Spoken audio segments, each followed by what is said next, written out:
So welcome back to episode 3, and today I want to talk to you about the personality of the Holy Spirit. We've seen that the Holy Spirit is part of the Trinity. We've seen that the Holy Spirit is God.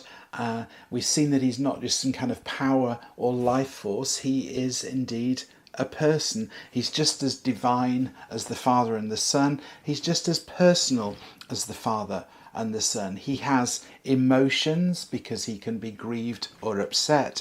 He has intentions. He can make choices and decisions and judgments. He communicates. I say he, well, of course he isn't male, but language falls down here. We've only got he and she to use in English. We don't have a right verb. So I'm not saying that the Holy Spirit is male in that sense, but he is a person.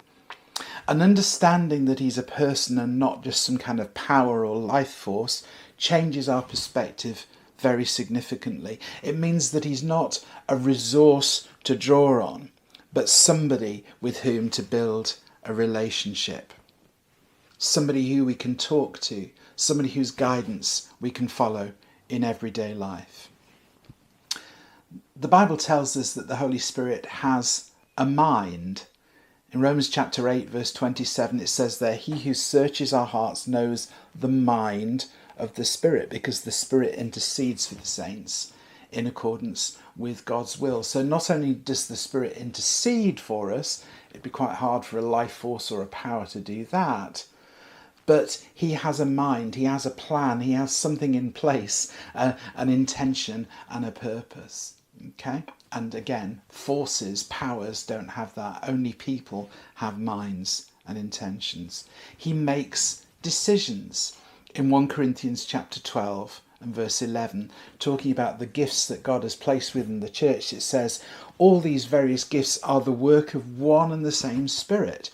He gives them to each one just as he determines. The gifts and the talents that God has placed within you are not random. They are the work of the determination of the Holy Spirit. The Holy Spirit decided that you needed to be a part of our community here at SLCC. The Holy Spirit decided that to fulfill your ministry, the ministry that he was calling you to, you needed these gifts and skills and talents and abilities.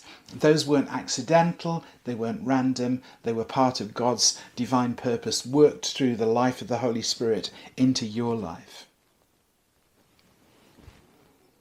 Thirdly, the Holy Spirit can be grieved, can be offended. In Ephesians 4, Paul tells us, don't grieve the Holy Spirit of God, with whom you were sealed for the day of redemption. In other words, don't reject his voice, don't ignore him, don't overlook him, make room for him. It's so easy for us to ignore his voice, and the more we overlook that voice and listen to our own priorities and agendas, the harder it becomes to hear him. Let's be careful not to grieve him or offend him or upset him by ignoring his voice. So the Holy Spirit is a person, not a power.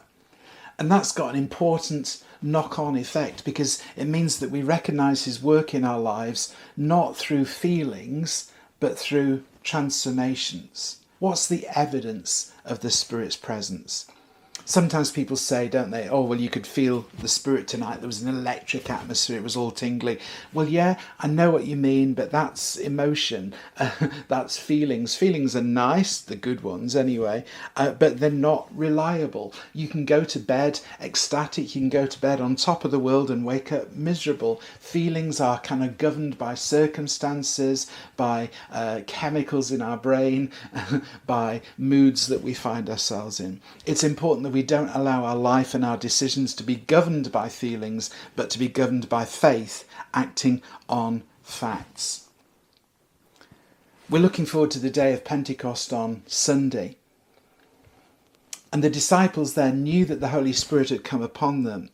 They knew that what they were experiencing was the fulfillment of Jesus' promise. How did they know that? Well, there were lots of external signs. There was a rushing wind, there were tongues of fire, there were disciples who'd been hiding away in secret for fear of the Jewish leaders who rush out onto the street to proclaim the glory and the power of God in languages that they had never learned. And 3,000 people on that day make the decision to follow Jesus, right? We know that this was the work of the Holy Spirit, not because they were all excited, because they were all happy, but because that experience transformed the lives of the disciples. It changed their perspective. It remodeled their ministry. The lives of everybody who was present on that day were different from that moment on, and the lives of 3,000 people were changed because the transformative power of the person of the Holy Spirit was in operation in the lives of those believers. He continues to transform our lives today. Let's not overlook him. Let's not ignore him. Let's not grieve him. But let's follow the decisions and the plans and purposes that he's putting in place in our lives. Let's listen to his voice today.